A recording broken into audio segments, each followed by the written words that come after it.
ESPN 9 news और आपके साथ मैं हूं किसा कासमी। बंगाल समेत 5 राज्यों में हाल ही में चुनाव चल रहे हैं।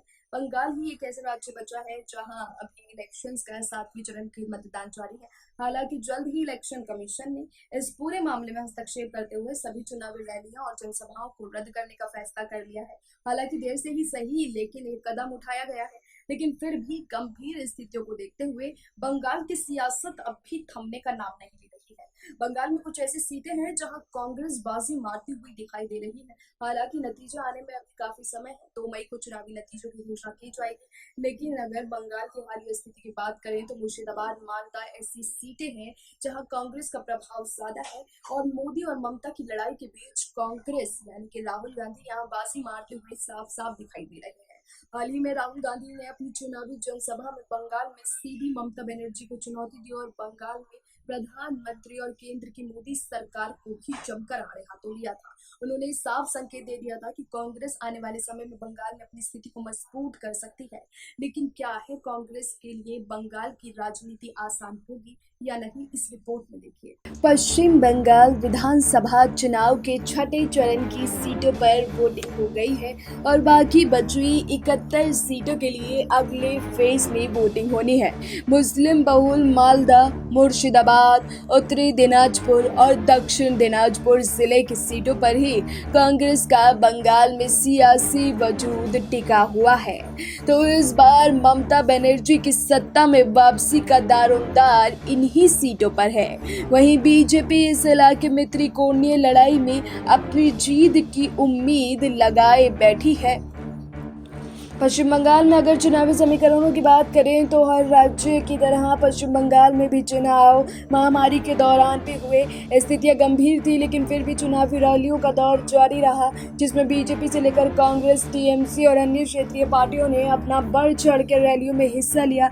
लेकिन अब स्थितियां बिल्कुल बदल गई हैं। सभी पार्टियों ने अपनी सभी चुनावी जनसभाओं को रद्द कर दिया है। पश्चिम बंगाल के मुस्लिम बहुल मालदा, मुर्शिदाबाद, उत्तरी दिनाजपुर और दक्षिण दिनाजपुर जिले में कुल 49 विधानसभा सीटें हैं। इसमें से उत्तरी दिनाजपुर जिले की 9 सीटों पर मतदान हो गया है, जबकि बाकी 3 जिले में 7वें चरण में वोटिंग की जाएगी। अगर बात हम 2016 के चुनाव में टीएमसी ने भले ही बंगाल की 294 सीटों में से 211 सीटों पर जीत हासिल करने में कामयाबी हासिल की हो, लेकिन इन चारों जिलों में उसका प्रदर्शन काफी खराब रहा था। जबकि कांग्रेस लेफ्ट गठबंधन ने क्लीन स्वीप किया था। कांग्रेस लेफ्ट ने क्लीन स्वीप मारा था 2016 में। आपको बताते चले कि पिछले चुनाव में मालदा, मुर्शिदाबाद, उत्तर और दक्षिण दिनाजपुर में 49 सीटों में से ज्यादा यानी कि 26 सीटें कांग्रेस ने जीती थी, जबकि 11 सीटें उसकी सहयोगी लेफ्ट पार्टी को मिली थी। टीएमसी को महज 10 सीटों से संतोष करना पड़ा था।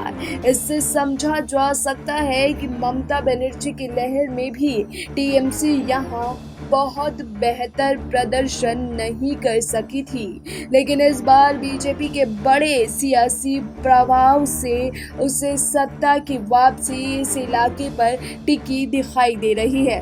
मुस्लिमों को साधने में ममता बनर्जी ने अपनी पूरी ताकत आजमा दी थी। ममता बनर्जी ने वो हर प्रयास किया जिससे मुस्लिम मतदाताओं को रिझाया जा सके। इससे पहले ममता बनर्जी ने चुनावी रैलियों के दौरान भी सीएए, एनआरसी का मुद्दा खूब जोर शोर से उठाया था। ममता बनर्जी बड़ी भूमिका में नजर आती हैं। यही वजह है कि ममता बनर्जी ये बताने की कोशिश कर रही हैं कि टीएमसी सभी सत्ता में आएगी तभी वो इस इलाके में जीत दर्ज करने में कामयाब रहती है। मुर्शिदाबाद के भागाबोला विधानसभा सीट पर टीएमसी उम्मीदवार के पक्ष में रैली करते हुए ममता बनर्जी ने कहा कि मालदा और मुर्शिदाबाद मौजूदा चुनाव में बहुत महत्वपूर्ण भूमिका निभाएंगे। ममता बनर्जी ने कहा कि मैं आपसे एकजुट होने का आग्रह करती हूँ। इस बार आपने वोट को विभाजित ना होने दीजिएगा। अगर हमें इन दिनों जिला मालदा, मुर्शिदाबाद और कुछ अन्य जैसे दिनाजपुर में अच्छी संख्या में सीटें मिलेंगी तो हम सरकार बना पाएंगे। आपको ये समझना चाहिए कि मैं आपसे एक कारण के लिए अपील कर रही हूँ। क्या आप चाहते हैं कि हमारे राज्य में बीजेपी आ जाए और एक गुजरात बन जाए? कूच बिहार के शीतलकुची में 10 अप्रैल को हुई जनसभा में चुनावी हिस्सा में 4 लोगों की मौत हो गई थी, जिसे लेकर ममता बनर्जी ने चुनाव आयोग और बीजेपी के खिलाफ मोर्चा खोल रखा है। इतना ही नहीं, टीएमसी इस घटना को चुनावी हथियार के तौर पर भी खूब इस्तेमाल कर रही है। टीएमसी बताने की कोशिश कर रही है कि वही बंगाल में अल्पसंख्यक समुदाय की एकमात्र हितैषी है और कांग्रेस इस लड़ाई से बाहर है। कांग्रेस के सामने वजूद की लड़ाई इस बार के विधानसभा चुनाव में देखने को मिल रही है। हालांकि कांग्रेस के प्रदेश अध्यक्ष अधीर रंजन चौधरी वो कोई मौका नहीं छोड़ रहे हैं जिसपे वो ममता बनर्जी और प्रधानमंत्री नरेंद्र मोदी को आड़े हाथों ना ले सके। हालांकि इन दोनों के बीच की लड़ाई में कांग्रेस अपने आप को मजबूत करने की कोशिश में भी जुट गई है।